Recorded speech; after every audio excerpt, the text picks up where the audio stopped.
If you have a buyer that does like a deal every, 6 months or so, yeah, it's okay to have them in your buyers list. But you want to go after the 8 to 10 buyers that are consistently doing multiple deals a month. Like that's just gonna make your life so much easier than having to like, people boast about, hey, I have millions of people on your buyers, on my buyers list. Yeah, but how many people actually buy from that? Does it really matter? Like, do you have Right. millions of offers coming in on your properties, or do you just have like one or two people, same people making the offer? So do you really even need million people, or just you would rather have 8 to 10 people that you can personally text and say, hey, I have this deal coming up in the area?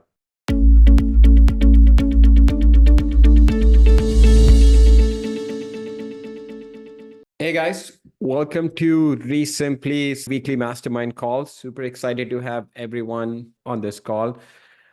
We have, by popular demand, Nathan Payne back on this call. The last call that he did, he added tons and tons of value. So I'm excited to have him back.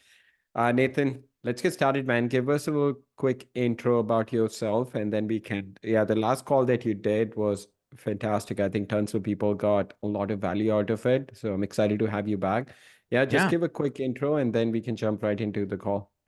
Yeah, no, I appreciate you having me back. I'm really looking forward to kind of sharing with you guys what's working well for me and my little company. I'm not like these other big guys that have like, big sales floors or tons of acquisition reps. Right now, it's just me and like a VA, right? Right. And so it's not, I'm not concerned so much myself with doing tons and tons of deals. I used to have a business that, spend like $50,000 a month on marketing, and it just like wasn't what I wanted. So really, like, what you guys have to find out is like what you want, right? But I still am able to do several deals, like I'll just straight like 2 to 3 deals a month, nothing crazy. And they're quick deals because I also run a coaching company too. So I teach people how to do quick, efficient deals with like little to no marketing spend through networking, through growing your buyers first. And so that's kind of who I am. And I'll show you guys. I actually have some slides.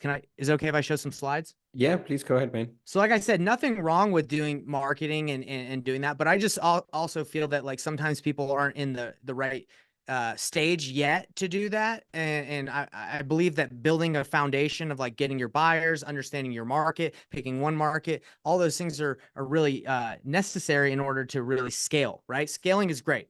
It's just, depends like what you want in your life. So quickly, my name's Nathan Payne. I've been in the industry for several years now, and I own a company called Off-Front Homes, and I have a real estate coaching business called Investor Thrive, and I teach people what I do. I've had the pleasure of, going on TV, sharing, like I'm with you guys right now, sharing what I do. And I really enjoy it. I have, throw meetups. And the reason why I do all this is I really enjoy it. I really enjoy kind of, because I remember how I was in the situation that you guys were in a long time ago when I first started. Like the first thing I did to get my first deal is I started knocking doors because I came from the door-to-door industry. So I was like, well, I just got to go talk to people.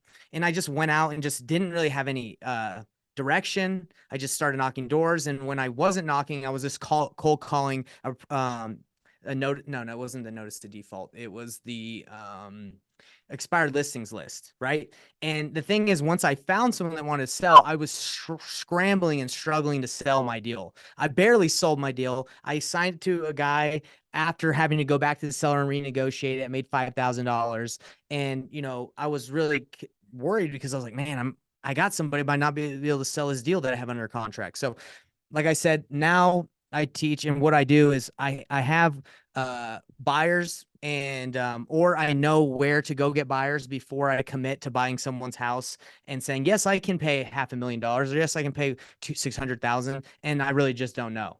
So that's what I do in a nutshell. Sorry, that probably was a lot, Shrad, but No, that's good, man. It's good, yeah, yeah, to just kind of, give a little bit of background.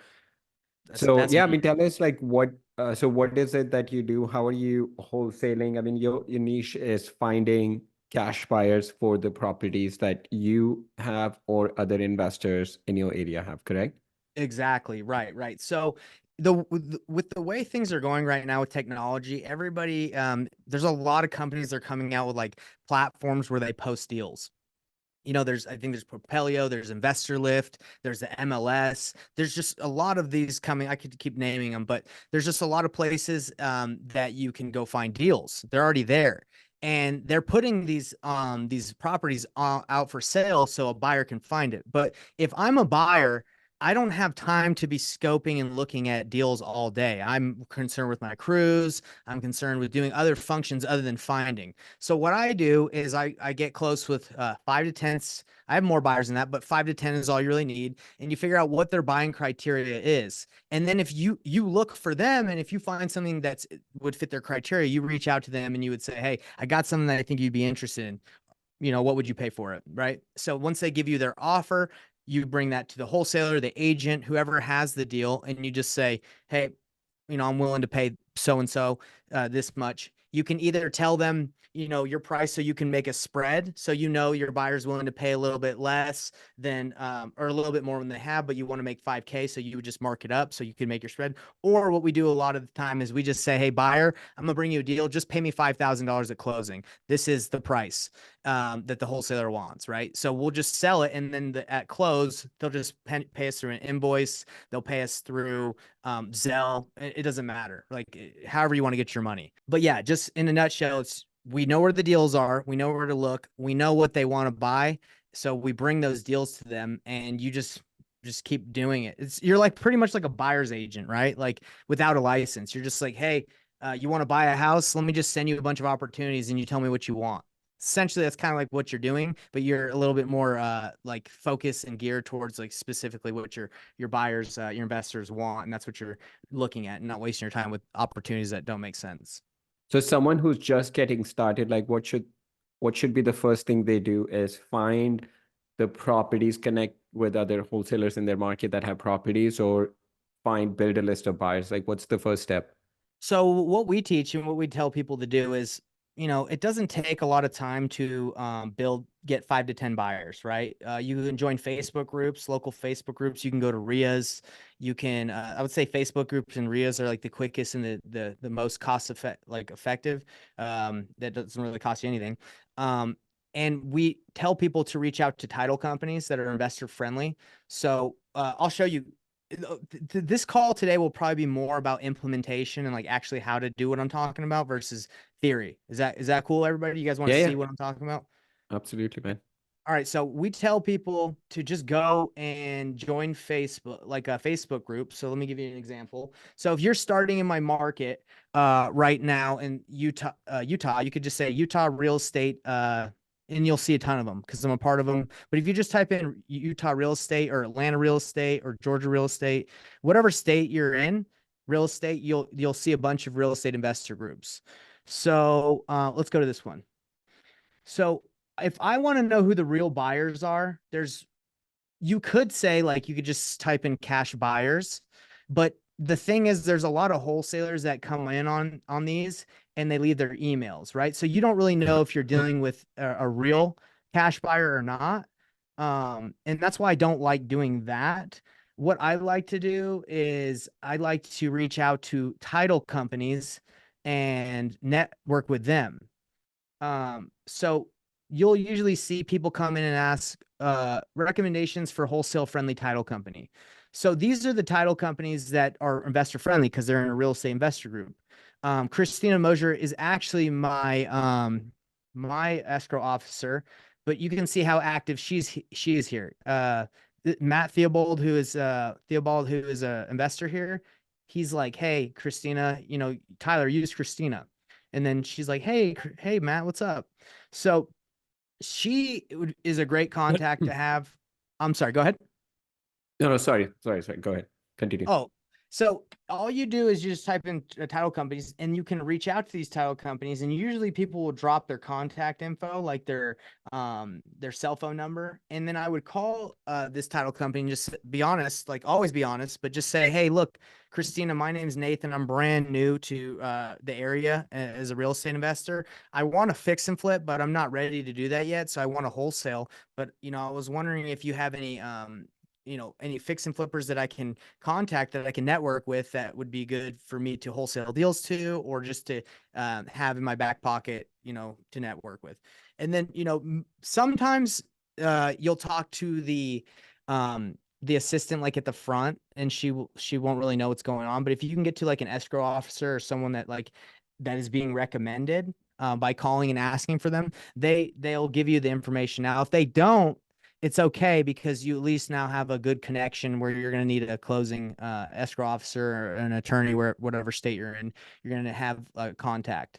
Now, if you do this enough times, you're going to get, maybe 2, 3, or 4 cash buyers. And when you call those cash buyers, you're able to have a warm handoff to them when you talk to them, versus just randomly calling them out of the blue and just saying, hey, my name's Nathan. Can you buy a house for me? Right. Then that's never really that good of a conversation. But if you're like, hey, Christina Mosier at GT Title, she referred me to you, said you're the GOAT in the area. I was wondering, I'm brand new. And then you give your spiel, let them know, you're there to serve them.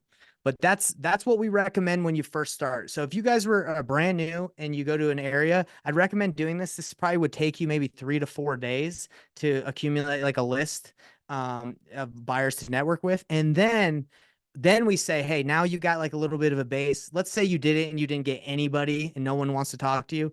At least like you flexed your muscles, you like figure it out. You got on the phone, you got out of your comfort zone, and then now it's time to work some deals.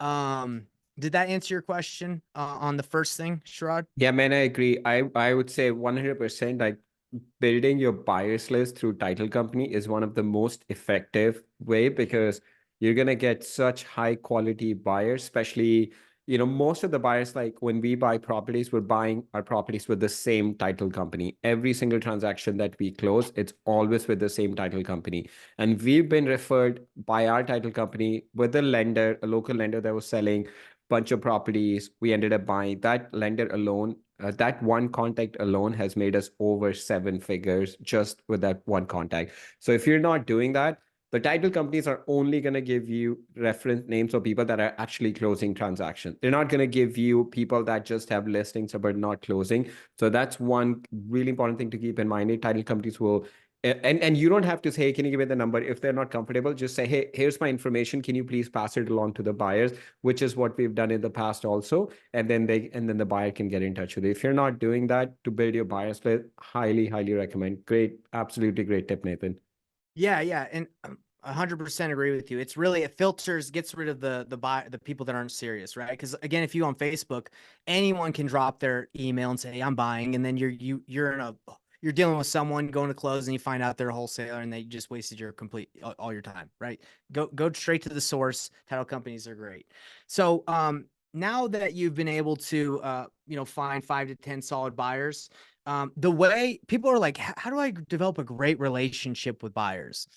Really, the only time I've been able to really develop a really good relationship with someone, and when it comes to cash buyers, is I brought them deals, right? So they know I'm legit. Now, if you call like 100 cash buyers and you're just like, hey, what are you looking for? And you don't bring them anything, you don't talk to them, you don't show them that you're actually working, they're going to forget about you. They're not even going to think about you. They might not even remember the conversation in like 2 months. So what usually happens to make either a wholesaler work with it, an agent, or a buyer know you're legit and want to work with you is you're active. You're actually doing stuff, right? You're bringing them things. So it's not always about accumulating like a giant list. I'll tell you guys something. When I like 3-4 years ago, I was doing nationwide pay-per-click and I was getting deals all over the country. And I was like, man, if I just had a buyer's list that was the best buyer's list ever, I could sell all my deals. So I ended up, some guy that I was networking with, he was doing really well at nationwide pay-per-click. So I bought his nationwide buyers list. It had 1.3 million buyers on it. And I bought it for $25,000 because I was like, oh, that's totally worth it. If I can sell the 10, 15 deals I have under contract, it'll pay for the list. But what I found out was, just because I have the list doesn't mean that people are going to respond to my emails. They're not going to, they don't know who I am. Maybe it'll go to spam. So I found out quickly that like, it's about the relationships that you build versus like, just being able to pull up any list. They might not know who you are. And I do that time and time again. I'm able to sell deals that other people that have the buyer on their list, that they just didn't know that specific guy was interested in that area like I did. So I will call him after getting an email from that deal. They're cool if I bring a buyer. They don't care. I end up bringing a buyer they already have. It's just the buyer didn't look at the email. He didn't know that, there was a spread on there, or he just didn't have the time. So a lot of good things happen from relationships versus just, spraying and praying, which is what my strategy was when I first started. And it's an expensive strategy and it's very time consuming. And the way that I'm able to work part-time now, on real estate and do well is relationships and using my time efficiently and effectively. Yeah, man, So that's a great way. I just want to add that I was talking to an investor yesterday that uses it recently, and they do like dozens of deals a month. And they mentioned, and I've noticed that with my business also, that I got added. I was getting like bunch of random emails from like investor lift, buyers. So what would happen is you can easily like I buy properties in just like 4 or 5 cities in my county, and then I started getting these random deals from all over the state that I would have nothing to do with. I ended up unsubscribing. Now I don't get any emails. I only buy from wholesalers that I have personal relationship with that are sending me deals just to me. So just something to keep in mind, because if your email blast or text blast is going out from this like common email, then think about it. People will unsubscribe because they're getting spammed by bunch of emails. So exactly what Nathan mentioned, that's where building personal relationship, building your own brand is super, super important, especially in the day and age of, all these 10 DLC regulations, which I don't have to tell you guys about. You guys already know, becomes super, super important that you're building your own brand. You are taking charge of your own brand, your own marketing, rather than having like this common email sent out, because that happened with me. I started getting these random emails from, you know, properties that were 5, 6 hours away that I would never look at. And I started getting too many of those. I just unsubscribe. I don't get any emails, which I would much rather do than get random emails. So I reach out to either wholesalers in my area, or they reach out to us based on our marketing, and then we're just talking one-on-one. So 100% agree, Nathan. Relationship building, very, very important in this day and age. so important, right? Because it's so interesting. I feel like the platforms, again, the amount of deals that are getting sent out, like there's more than Yeah. enough deals that people see, right? It's like what's worth your time to look at? What's worth your time to actually analyze and see if it makes sense? So like I think there's Roof Stock. There's so many Equity Oh, Pro, New Western. There's just tons of these deals getting blasted out. And even if you are a buyer, sometimes you're not even quick enough to even look at it before it's sold. So really, it's that relationship that makes you feel more confident when you actually do look at the deals. absolutely, man. 100%. Like, cannot stress enough about relationship building. It's funny. I was talking to another investor yesterday. He mentioned the same thing. He said he was sending out a bunch of emails, but everybody had unsubscribed, not because of his emails, because their buyers were getting emails from every, wholesaler in the area. So yeah, absolutely great point. Crazy. Okay. I think I got some questions. I can answer questions before I go deeper. Because guys, again, this is like showing you how to do this versus just talking theory. So before we dive into, okay, let's look at some deals and let me show you guys how to sell them. If you don't have buyer relationships yet, we'll go into that. Let me answer some of these questions though. What's your experience with New Western? Eric, can we bring them on? Sure, is that cool if I, Yeah, yeah, of course. chat? Yeah, Eric, if you want to, yeah, go ahead, Eric. Eric, you can unmute yourself and tell me, elaborate on that if you want. I don't know if that's all your Oh, question. yeah. So basically, we do get once we start sending out the deals, I do a lot of Facebook. So typically, in the new markets that we jump into, there'll always be a new Western agent. Now, in Kansas City, which is kind of our main area, I've had them locked up with New Western, but then they pulled out last minute. And I just wanted to know, um, if you have any experience with them, and if you have an opinion on it, if we should even pursue, locking them up with New Western at all. So this is the tough part. New Western will give you a price, but they're just a wholesaler, right? So they're just selling Yeah. you what they think they can do. So I never feel confident giving it to a company that's like not going to buy it because they're Yeah. really just Yeah. doing what Makes you sense. just did to the seller, right? It's like, hey, I'll do 150. It's like, well, can you? Or they're like, well, I think we can. It's like, well, no, I can't. I can't waste my 3-day due diligence or my 4-day whatever with you. So that's my experience if I give them a deal. Now, what I do, like I told you guys, I actually sell a lot of New Westerns deals. I'll look at a Oh, deal that okay. New Western put out and then I'll be like, oh, my buyer would be interested in that, and I make a quick call or a text, and then and again, a lot of my spreads, guys, they're not like $50,000, 20,000. Like that. A lot of that comes from, direct to seller. But if you're going to do the strategy I'm talking about, it's quick. Like it's like looking at a deal, calling your buyer and be like, hey, this is the price. You would negotiate it back and forth. And then you would just throw your spread in with your buyer and be like, hey, for this one, I know it's kind of tight. Just throw me $4,000, throw me 3,000, 5,000, whatever you can agree on. And then, obviously you get paid that way through an invoice or through a check. So I'm more of like the efficiency of the speed. Like it really, if you look at a deal New Western has, you bring to your buyer and he wants it, and you get it facilitated and everything. You can just give him New Western, like be like, hey, connect with New Western. They sign all the paperwork, and he's paying you because you're tight with him, like you have a relationship, and that maybe took you an hour or two. I did a deal, $7,000 deal, like a month ago. It took me like 30 minutes to do the deal. Someone sent out an email blast in my market. I looked at the deal. I said, oh, my guy, Scott likes to buy Murray. That might be something he'd be interested in. I sent it to him. I said, Scott, here's the email. And he's like, oh, I think I already saw this one. I said, yeah, but they're actually $20,000 less, because I talked to the wholesaler. I said, they're actually willing to accept $20,000 less. And that's something that you didn't see, right? You saw that they were asking 420. I know they're willing to take 400. Just give me. And he's like, well, what do you want to get paid? I was like, I know it's kind of tight. Can you do 7? He's like, yeah, we can do 7. So again, that strategy took like barely any time, because I knew what they wanted, right? It's about the relationship. Yeah. Yeah. Yeah. And Eric, that's how I work with New Western. So do I give New Western deals to wholesale? No, because I know how to find buyers, and I'm going to show you guys how I do it when I don't have buyers in the market quickly. But if I use platforms like New Western, because all New Western is doing is they're just saying, hey, I'll wholesale your deal. And, they're just sending an email blast, maybe a text, maybe some calls to people they know, but they're just giving it a shot. So I look at it like, why don't I give it a shot and bring my buyer there? How many close relationship buyers should you have for each market? 5 to 10. I would even say 5. Like I know 10, and I would say I'm like super close with 10 still, but like there's guys that like could go out, take them out to lunch. One invited me to like a play the other day because he got an extra ticket to a play and like a dinner, and I was like, yeah, let's go, let's do it. So yeah, not that many really. Like you can do millions of dollars with like a couple buyers, if they're the right buyers.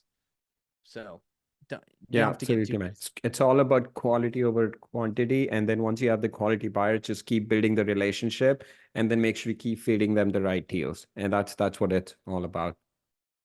Exactly. Brent What has a question. What are your qualifications for a quality buyer?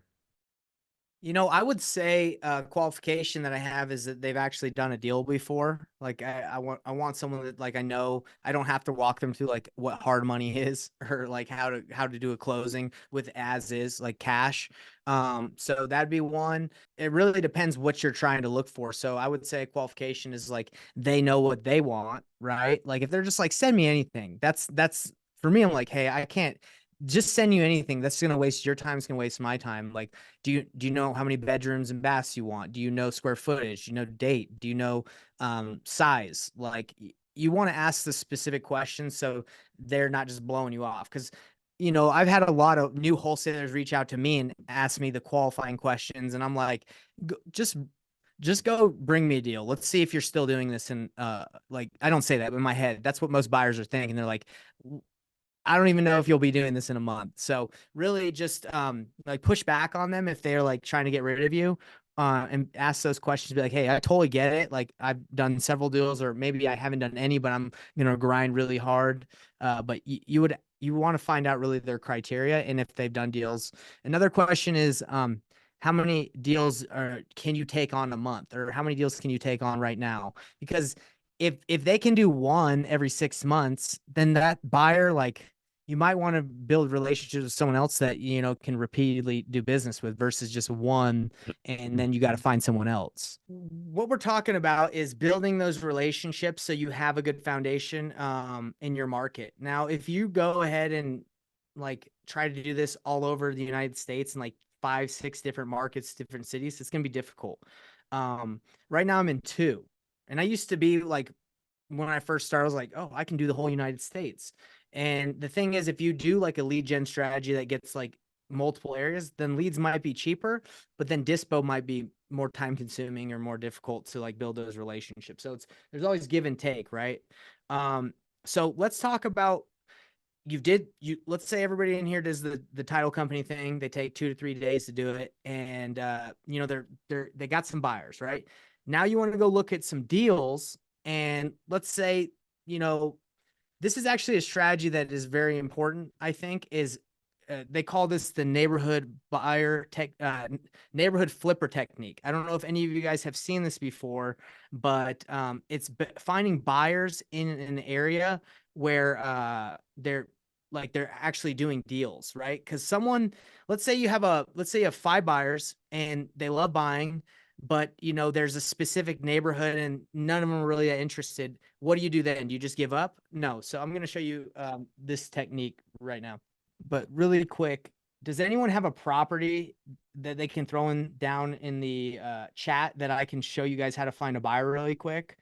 I can just pick a random address, but I just figure it might help one of you guys out. There you go. There's 1, okay. 2. All right. So let's say you need to find a buyer for this specific deal. It doesn't matter if you have privy or batch leads, most softwares can do this. You can even do this on Zillow. I use batch leads and privy, but let me show you guys how I would do this. So if you gave me this lead and you're like, hey, Nate, this person wants to sell for $300,000 and it's worth 500,000. What I do is, again, this is just the painless flipping technique. I just go down here so I would go here, and usually there's data that comes up here of like houses that have been flipped in the area. Maybe we might have to go out further out. Let's see. Let's go 2 miles. All save. Oh, he's saying it's a mobile home. Oh, it's a mobile home. Is that what's going on? Okay. Yeah. That's probably why. All right. Yeah, this is probably doesn't come up with the data as quickly. Let's not do a mobile home if that's cool. Let's do a single family. I don't really do mobile that much. Let's try a different one. All right, there's a single family address there. If you want to pick a different one, 822 North Stevens Street. Let's do the one. Let's do this one. Columbia, Tennessee. Yeah. By the way, you could still do this with the mobile home, but it just might be a little bit more difficult. All right. So this one, 179. So you could scroll down, you could see comparables of homes that have been sold. So this is pretty cool, guys. Look at this. So Privy will tell you if there's a flip that happened, what they purchased the property for before they flipped it and what they sold it for. And that they bought it at 74% of ARV when they resold it. So you can go here and you can say, okay, apparently this was a flipper, as you can see. Who else would be better to buy the house that I have than the flipper that just flipped this house right next to it? So then what I do is I go to the MLS data, and you can call the real estate agent that represented the seller, which was the flipper. Let's see, list email office right here. They usually give the phone number. We can call the real estate agent and just say, hey, my name's Nathan. I noticed that you listed a flip it looks like for a flipper. I wanted to call and see if, he's still looking for any more properties to buy. So you can do that. Now, if you don't want to call the agent, which I recommend calling the agent because they usually are able to get a hold of the buyer quicker and there's that built-in relationship already, you can go to find the information of who bought the property, which is usually an LLC, and you can do the research at Open Corporates, or skip trace it. But I usually like to just reach out to the real estate agent, and I'm willing to pay the agent like maybe, depending on the spread and the size of the deal, like $1,000 to $3,000 just for connecting me. Jerry Norton, he says he just says, hey, you're gonna get paid once you relist the property. but that seems to work for him. For me, I usually pay them a little bit of a commission, but you can get away with it if you pitch it and say, hey, just bring it to your buyer and you'll get paid eventually.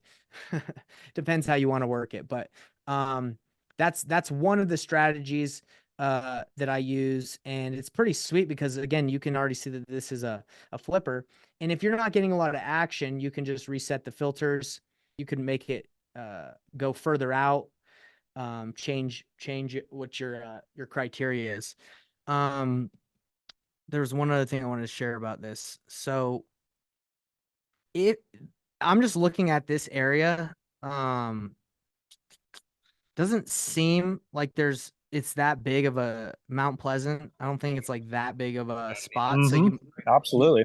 so anyway, all I would say is, like, when you start doing smaller areas like this, it could be a little bit more difficult to find data. And that's why, like, this technique of the painless flipping technique I'm showing you guys, like, it works really, really well in like major metros because there's flips always going on. But if you try this and you try it out in how in Wald, or I don't even know how to say that name. I'm just picking a random area. But if you try in a random area like this one, it might not work as good because there's just not a lot of flippers, a lot of flipping action there. We can do another one, but did everyone kind of get that? See how you're able to do that with Privy? Okay, I can show you guys in batch leads if you'd like. I don't know what software you guys use, but I use both. So yeah, the idea is to basically find the buyers that have recently flipped houses or investors that have bought properties in the area. One other thing that we've had some success with, we don't really wholesale, is going to our local building department and speaking with the building department on who is pulling, which contractor is pulling a lot of permits, and then connecting with the contractor. Or when you're driving by, you can just see a contractor that's doing some properties. You can just connect with the contractor and ask, hey, who are you flipping the property for? Is it an investor that you do a lot of flips for? And then just building those relationships. Again, like quality, having, I think, 8 to 10 really good quality buyers is all what you need. They're buying majority of the deals in your area, vast majority of them. If you have a buyer that does like a deal every, 6 months or so, yeah, it's okay to have them in your buyers list. But you want to go after the 8 to 10 buyers that are consistently doing multiple deals a month. Like, that's just going to make your life so much easier than having to, like, people boast about, hey, I have millions of people on my buyers list. Yeah, but how many people actually buy from that? Like, does it really matter? Like, do you have millions of offers coming in on your properties, or do you just have like 1 or 2 people, same people making the offer? So do you really even need million people, or just you would rather have 8 to 10 people that you can personally text and say, hey, I have this deal coming up in the area? exactly. Yeah. Because again, it's about, as you go up, I would say, as you all level up as investors, time is money. So you want to be efficient, right? Like when I was new, I was just happy if anybody just made an offer or responded or whatever. So I was just willing to do as much as I could. But as time, you get less time, you're like, oh, I got to be really efficient with what I do, or I'm just going to waste and not make as much as I could. Right. And especially if you want to spend more time with family. That's like, again, the main reason I do this strategy is I work like 4 days a week. I work Tuesday. I don't work Monday. I work Tuesday through Friday just because family is extremely important for me. So I don't really care about working as much. I'd rather be with my family and building memories and doing all that. I just had a baby, so it's cool. I'm able to spend like all day with her on Monday, which is fun. But yeah, you just got to ask yourself again, what are you trying to do and accomplish? And you trying to build a big team, or do you want to do, 5, like let's say 30 deals a year and make, 300,000 and take that all home and be cool with that? Like what do you guys really want? So that's the question you got to ask yourselves. Looks like Michael had a question. How does Privy source his data? That's a good question. I'm sure it's all county records, like, because for example, go ahead. Yeah, they're buying Shrug. bulk data from like public records, like, First American or the other data providers. They're getting that, and they're just like basically organizing that data in a format that you can use. Yeah, exactly. Because like in Salt Lake City, Utah, where I live, like you don't, it's a non-disclosure state, so you don't actually get to see what they sold it for. Yeah, so it depends where you're using it. Like I was using that in Tennessee. I work in Florida, so you get a lot of that data, but in non-disclosure states, you don't get as much of that. And you guys super strict about it, about regulating. So you got to be careful who you're targeting, because I know someone got sued in Utah for going after some direct to seller marketing, and they're like, "Hey, how did you get this information?" So you got to be careful. Yeah, Yeah, Utah's a little wild. It's yeah, that's where I started. I still do deals here, but Florida, there's a lot of other states that just the data is a lot more accessible. So I would say absolutely. it's easier to work those. Yeah. So does anyone else have any other questions that I can answer?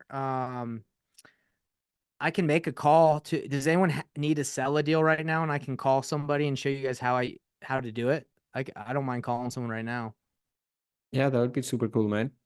It's not that I don't need your deal, or if I find you buyer, it's all yours. I just thought it might be easy to be good to show you guys how to do it. But if nobody's got anything, that's fine. Let's see. Yeah, you want to sell a mortgage note? No. All right, Phil, you want to unmute? Yeah, I got one.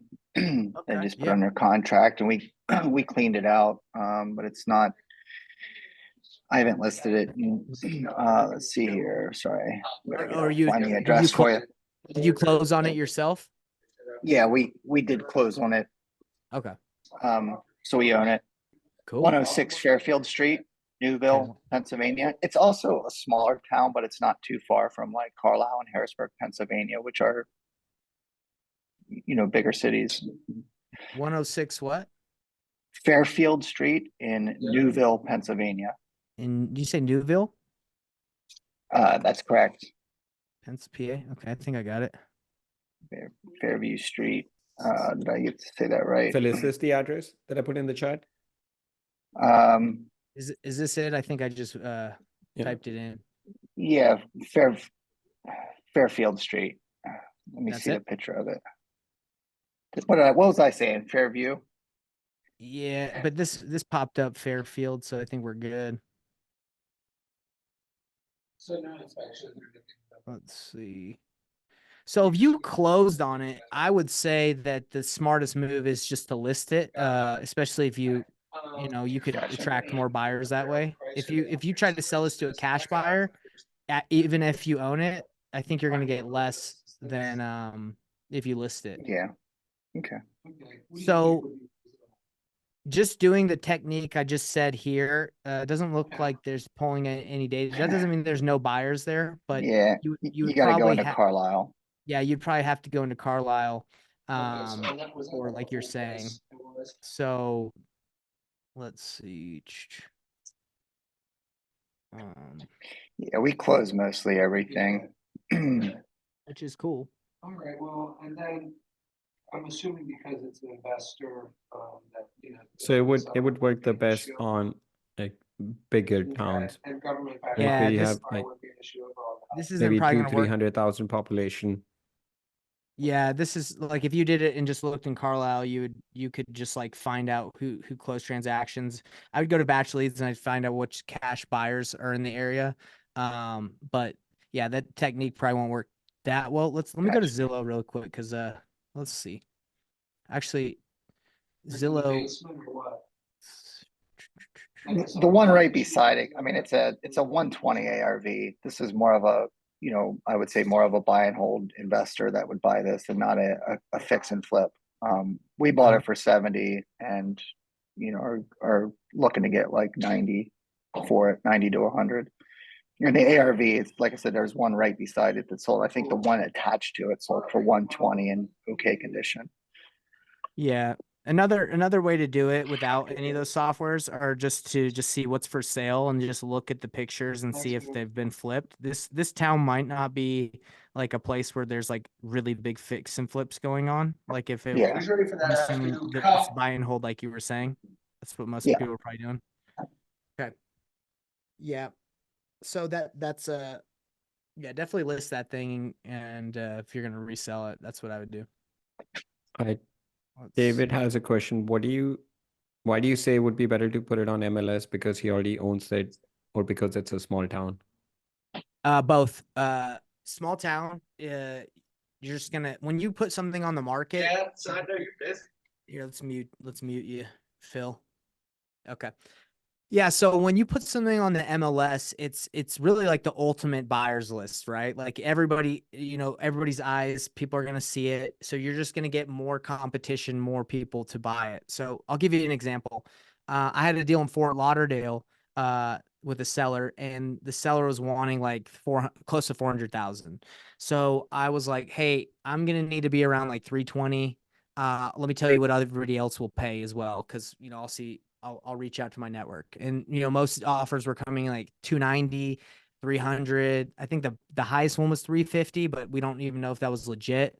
And they're like, nah, you know what? I need more than that. So I said, look, for us to get you close to 400, putting on the market, the MLS is going to be the thing that gets you the most money. It's just because you're going to involve retail buyers. You're going to involve like families that don't care if it needs a little bit of work.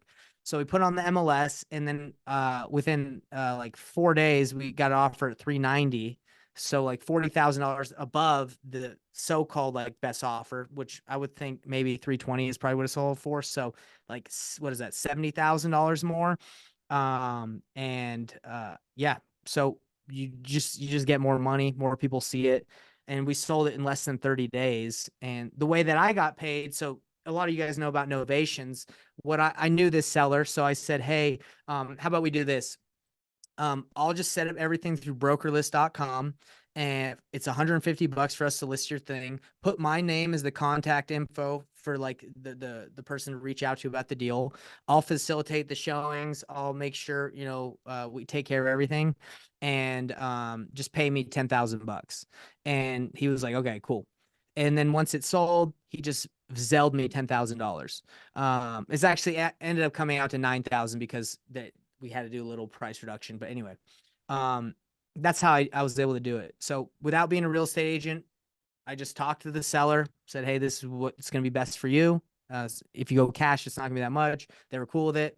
Brokerlist.com, put my information, sold it. They signed the paperwork. Now, if you do a novation and you don't want them to sign the paperwork, that's what a novation's for. It's an attorney in fact. It allows you to sign in place for the seller and represent them.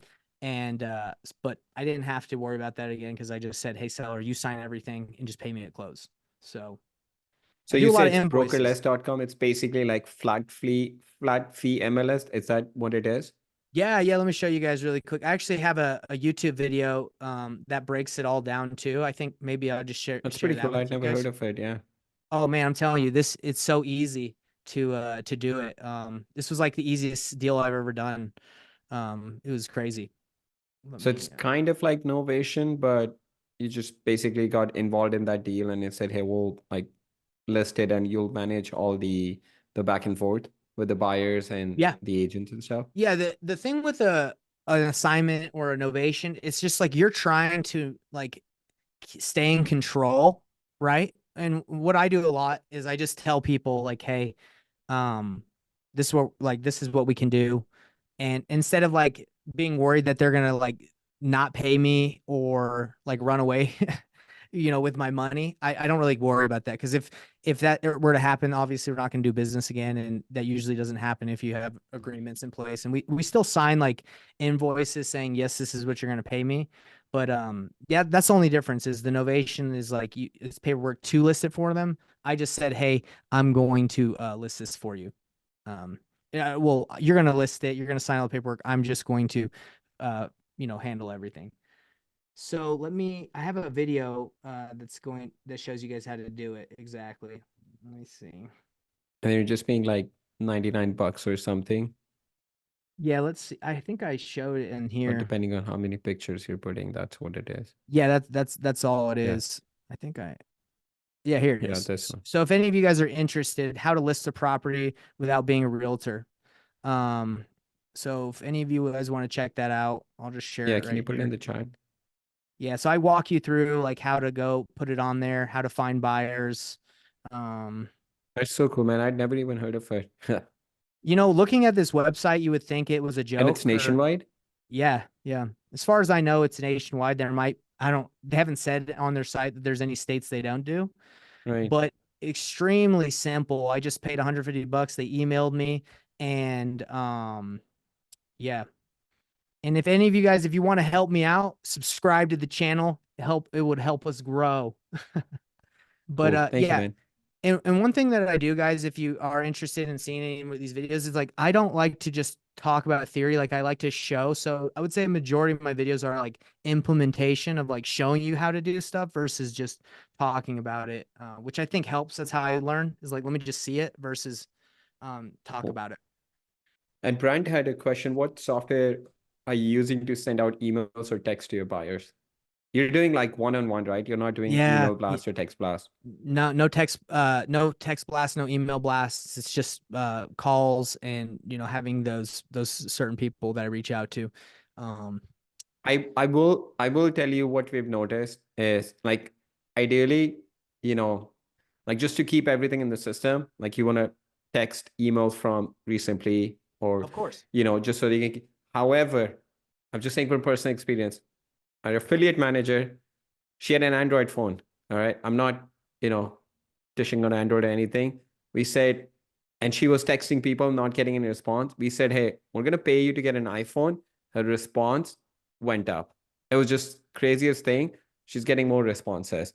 So I it think was, it's that blue it's the message. I blue, think man. It's the blue. And it she is. said it herself. She said, it's crazy. I'm getting more people to respond to my messages.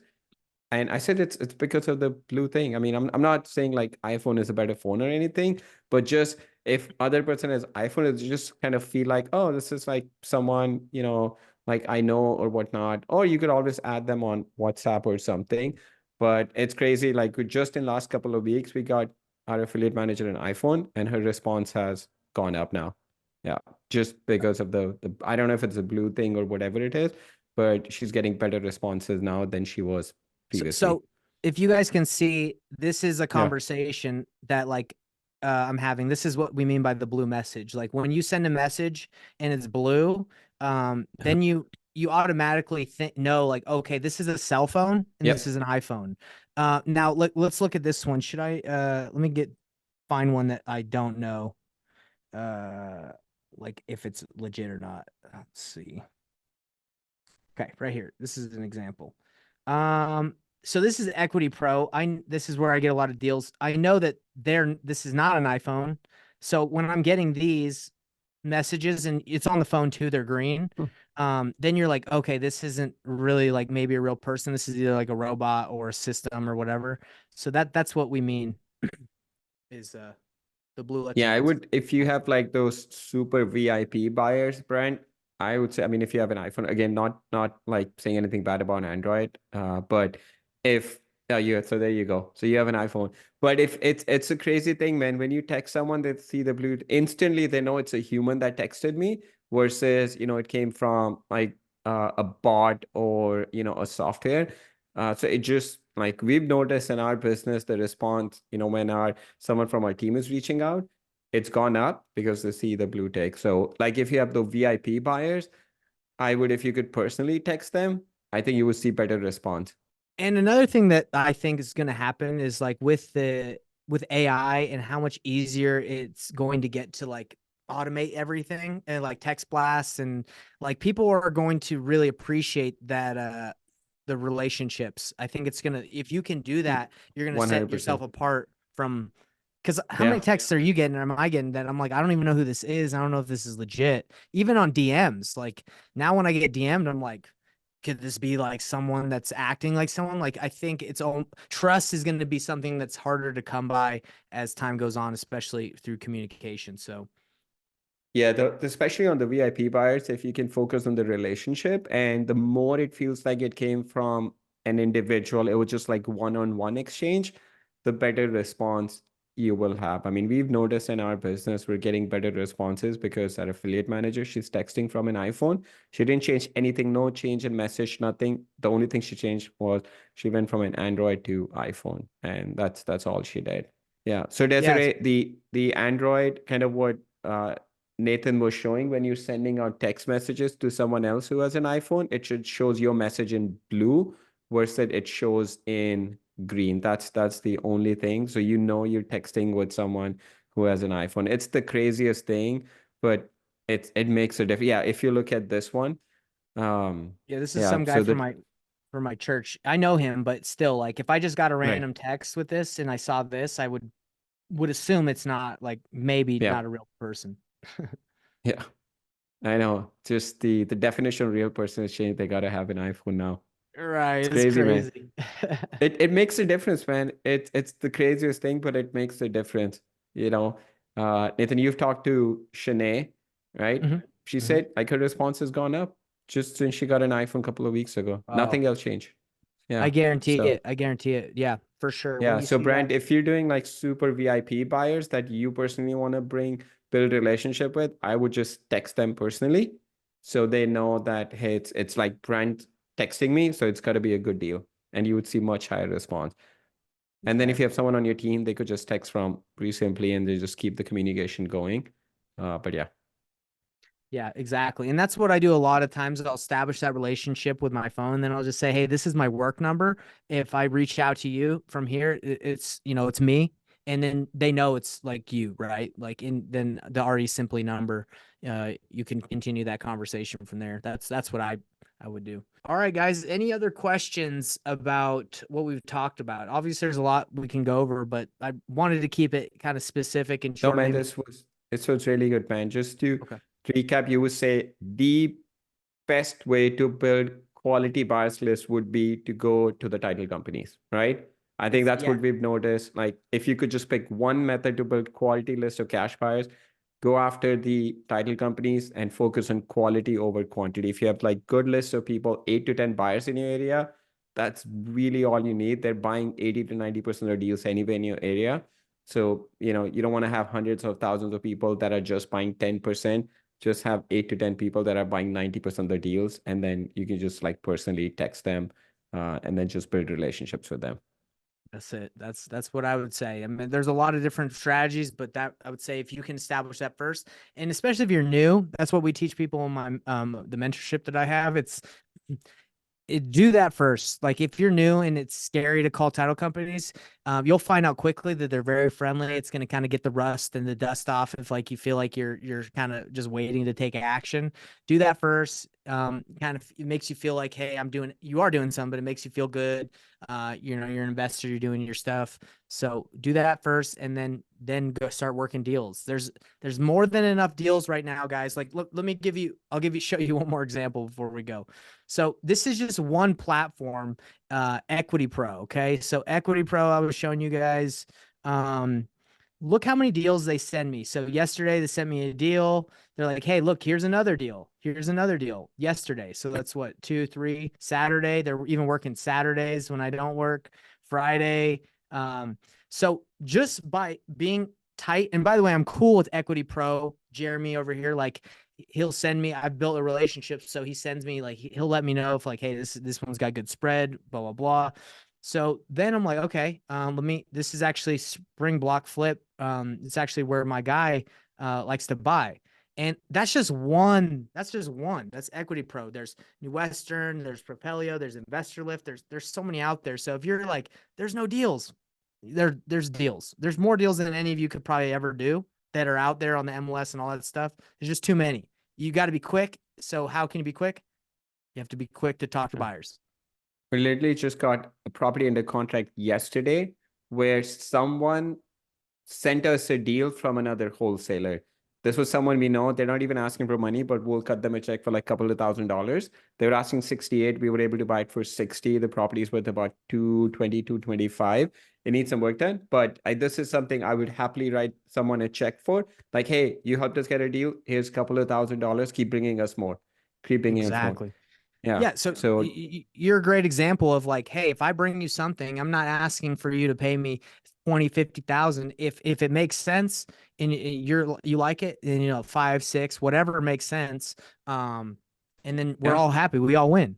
Yeah, if you especially if you bring me the deals that you've already filtered through you and you're not just forwarding me bunch of emails like I was getting from these investor lift emails. Like I started getting like dozens of emails and these were properties I would never even look at. I'm like, you know what? I'm just gonna unsubscribe from the whole list. But if you bring me something that, hey, this matches the criteria, I know you just bought a deal and here are the numbers. I'm like, oh yeah, sure, I'll move forward with it, because you're saving so much time and effort in this. You've already done the due diligence. You're just saying, hey, this is what the numbers are. Do you want to buy it? Do you have capacity to buy it or not? That's what it comes down to. You just said, you took the words out of my mouth. That's exactly right. You're not forwarding emails. You're not just texting like a landing page that someone sent you to someone and saying, hey, figure it out. You're really doing the due diligence to find out if it is a deal for them and saving them time. Because if you're Yep. just forwarding them, then what value do you provide other than you're just another email? You just Right. happen to text it to them. You got to do a little bit of diving into it. Yeah, especially if I see the blue tick, I'm like, oh, I gotta buy this property. That's it. That's it. Cool. Thank you, Nathan, dude. Another fantastic call, man. Thank you so much. You always course. add tons and tons of value. So I appreciate it, man. Hey guys, so if you got any value out of it, please, I'm gonna put this link in the chat. This is a quick, if you can give us a quick 5-star review, even if you've done it before, you can do it again. It helps our team. It just tells us that, you know, we're adding value to your business. If you can just take literally 5-10 seconds to do this, will mean a lot to us, especially for our backend team that, you know, doesn't always get to talk to some of our users. They see it, it keeps them happy and excited to keep moving forward. Hey, and Sharad, can I invite everybody to my masterclass that I Yeah, do yeah, for of course. free every Yeah. week? Yeah, man. Go ahead. Um, If you have something you want to share, please. Yeah, I have a free masterclass I do every Thursday. It's going to be this Thursday, and I basically just go more in depth with my strategy and kind of dive in a little bit more than just like the part that we talked about. So if any of you guys are interested in attending that, it's absolutely free. It's 6 p.m. Eastern Standard Time, 4 p.m. Mountain Standard Time on Thursday, and there's a recording. We also give you like a free, like a couple free bonuses. Like I give you my contract that I use to Wholesale that I've done like hundreds of deals with. So if any of you guys are interested, just go click on that link. It's painlessflipping.com. Yeah, just go to that site, and everybody's welcome. And I'd love to give you guys the bonuses that come for free. I'm not trying to sell you guys on anything, by the way. There's no like course that I'm trying to sell at the end. At the end of the masterclass, we just say, hey, if you want to talk, book a call. But that's pretty much it. So come on to the masterclass. I'd appreciate it. Awesome. Thank you, Nathan. We'll also put it on our Facebook group, the Mastermind Facebook group. Appreciate it. Thank you. Cool. Yeah, if you can just text me the date and time for it. Yeah. You said you do it every Thursday? Yeah, it's every Thursday. So if you just take that link, you could just post that, and Oh, then okay. it's Oh, just, yeah, I see it. Okay. Yep, I see it. Yeah, Perfect. It's every Yeah, every we'll put that Thursday. on our Facebook group. Cool. Well, I appreciate your time. Thanks for everyone having me on here. Thank you. I actually love coming. So anytime you need me, anytime someone drops out and you need somebody, hit me up, because this is all I do. I just work, and I'm Dude, here. no, this is in the office. fantastic, man. Yeah, you always add so much value. Yeah, I always walk away. I'm like, man, this is fantastic. So yeah, thank you, Nathan. Thanks, man. All right, everybody. All right. See you Take care, guys. guys. Have a great rest of the week. Thanks. Bye. Bye.